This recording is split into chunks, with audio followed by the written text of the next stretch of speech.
ସମୟ ଆଉ ପରିସ୍ଥିତି ଦିନେ ଏପରି ଜାଗାରେ ଆଣି ଛିଡ଼ା କରି ଦଉଛି, ନା କାହାକୁ ଦୋଷ ଦେଇପାରୁଛି ନା ନିଜେ ନିର୍ଦ୍ଦୋଷ ବୋଲି ପ୍ରମାଣ କରିପାରୁଛି। କେବଳ ଭଗବାନଙ୍କ ଉପରେ ଭରସା ରଖି ଜୀବନ ବଞ୍ଚିବା ପାଇଁ ପ୍ରୟାସ କରୁଛି।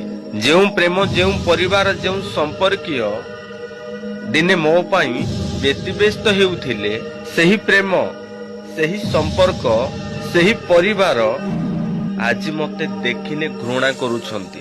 ସମୟ ତ ତା ବାଟରେ ସେ ଚାଲିଛି, ମଣିଷ ବି ତା ନିଜ କର୍ମ ସେ ନିଜେ କରି ଚାଲିଛି।